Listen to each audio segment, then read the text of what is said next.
E para entender um pouco mais da prática, como deve funcionar essa medida, nós vamos conversar agora com o presidente da Confederação Nacional de Municípios, Paulo Ziolkowski. Doutor Ziolkowski, seja bem-vindo aqui ao Entre Linhas. Boa tarde ao senhor. Boa tarde, Piotr. Boa tarde, ouvintes. Uma alegria muito grande falar com vocês. A conta ficou para os municípios ou o governo federal transfere esse dinheiro pelo Fundeb? Porque eu imagino que os municípios e os governadores querem dar aumento aos professores. Essa é uma demanda antiga, né? Melhores condições para os professores. Mas agora tem um problema que não dá para pagar porque tem um peso muito grande na conta dos estados e municípios. O problema está em quem vai pagar a conta ou o governo federal vai fazer esse repasse? Primeiro, Piotr, rapidamente temos que esclarecer o seguinte: o que está se discutindo é se ainda está vigente ou não a antiga lei do piso do magistério que vigiu até o ano de 2020. Esse é o fulcro da questão. Por quê? Porque anteriormente, em 2004 e 2007, foi criado o Fundeb anterior, através da emenda constitucional 53, e foi regulado por uma lei, a Lei 11.476, que regulou essa emenda constitucional, onde está previsto nessa lei a criação do piso nacional do magistério, previsto na emenda 53. Bom, o que aconteceu naquela quadra ali em 2007? Foi encaminhado ao Congresso, pelo governo de então, um projeto instituindo o piso nacional do magistério. Esse piso foi criado em torno de R$950 por 40 horas de aula, dentro da sala de aula semanal. Então, esse foi o projeto aprovado. Onde é que está a discussão naquele projeto? É o nível de correção. Como é que seria a correção de 2008 para diante, até 2020, quando vigiu aquela emenda?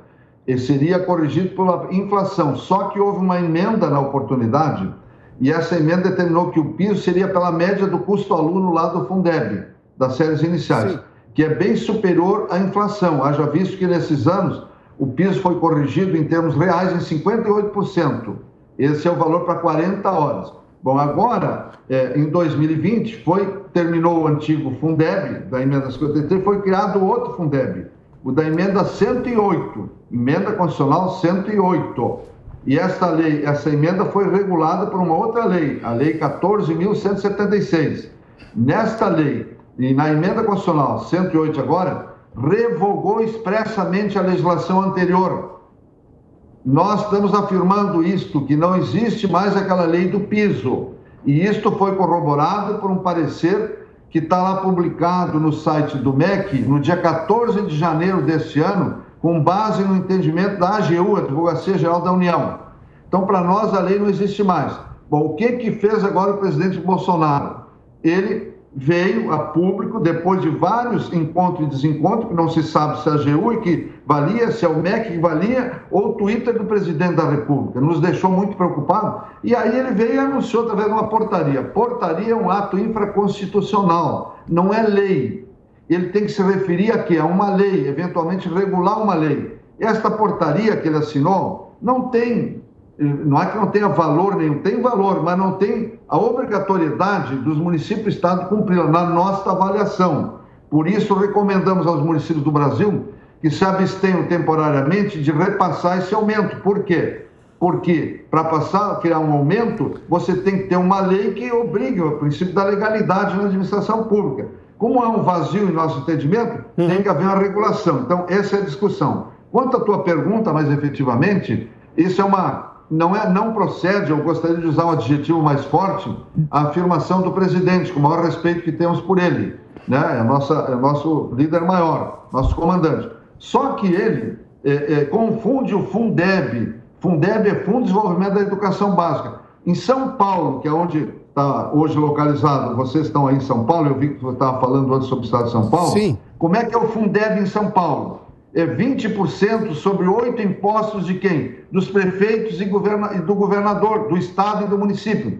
Veja bem, não tem um centavo do governo federal. O governo federal só fica administrando contabilmente no Banco do Brasil esse dinheiro e redistribuindo. Portanto, não tem menor sentido de que é o dinheiro da União Caneta BIC que equivale lá do bolsinho do presidente. O dinheiro está lá, é de estado e município e volta, não há um centavo para o piso. E assim, em 18 estados do Brasil. Só tem 9 estados onde a média nacional desses estados é menor que a média nacional. Então, a União complementa lá 10% só. Então, essa é a realidade. Por isso que esse montante de 33% não tem sentido em nossa avaliação, Piotr. Tá, doutor Ziolkowski, o senhor está dizendo que a portaria presidencial do governo federal, em que o presidente fez uma solenidade, inclusive, para divulgá-la, ela não estava baseada numa lei, ou tem uma dúvida sobre qual lei ela pode se basear, como, obviamente, uma portaria que tenta, pelo menos, dar entendimento àquela lei e aplicabilidade a uma lei? Vamos começar por esse ponto, que isso é preocupante. O que o senhor faz menção aí, eu edito uma portaria que não tem ligação com uma lei. Começa aí o problema, é isso? Logicamente, porque o que está se discutindo atualmente, veja bem, eu fiz toda uma colocação complexa, mas para entender, para basear nossos argumentos, é que foi revogado por uma emenda constitucional 108 a legislação anterior, que era do piso. Expressamente está dito na lei, revoga essa legislação anterior. Então é um vácuo legal. O que o presidente adotou? Ele quis, através de um parecer interno que ele divulgou, mas é um parecer da área do MEC, não é uma lei, é um parecer dizendo que teria sido recepcionado. Só que não tem esse sentido e está contrariando o próprio governo, porque a AGU, eu repito, a Advocacia Geral da União, deu o parecer. Está lá publicado dia 14 de janeiro, não estou inventando, é só acessar agora e olhar quem quiser. Está lá o MEC dizendo a data. Não existe mais a lei com base na orientação da AGU. Então não sou eu que estou dizendo, é o próprio governo que se diz, e vem o presidente, através de uma portaria, que é um ato infraconstitucional, infralegal, ou seja, mas seria um ato administrativo, querendo fundamentar esse aumento e criou todo esse tumulto nacional. E, em segundo lugar, eu repito, não tem um centavo da União hoje no Brasil, aliás, nos últimos anos, nem nos governos anteriores, que também criaram esses pisos sem ter a fonte do dinheiro, dizendo que o dinheiro é nosso, está aqui a minha caneta BIC, eu vou determinar, se eu der só 10%, os outros 23% vai ficar na mão do prefeito. Onde é que existe isso? É uma coisa simplesmente estapafúrdia. Tá, e os municípios e os estados têm condição de conceder algum aumento aos professores ou tem problemas fiscais que impedem, levando-se em conta que sim, isso é uma necessidade de se valorizar ainda mais o trabalho dos professores? Há recursos dentro dos municípios e estados e qual seria esse percentual, doutor Ziolkowski? Olha, nós sistematicamente temos dito o seguinte, o município é como o nosso corpo, o seu corpo do nosso que nos acompanha agora, é um conjunto. Logicamente que o magistério talvez seja a peça fundamental na educação, tem que ter bom professor. Por isso que nós apoiamos a criação do piso e a correção dele. Nunca estivemos, diga-se de passagem, nós queremos valorizar o magistério. O que não dá para fazer é ter uma categoria com aumento lá em cima e os outros não ter aumento, ou ter que terminar com outros. Onde é que fica toda a educação? Onde é que está merenda escolar, transporte escolar, livro, biblioteca, sala de aula, luz, águas, telefone, esgoto, enfim, todo o resto. Como é que fica isso? De onde é que sai esse dinheiro? Se com esse aumento nós vamos gastar mais de 100% de todo o dinheiro que volta do Fundeb, que já é nosso, não é da União, repito, é propaganda enganosa, é muito simples fazer favor com chapéu alheio. Esse dinheiro já é do Estado e do município de São Paulo, não tem um centavo da União, e no Brasil, em 18 estados, é assim também. Tá bem.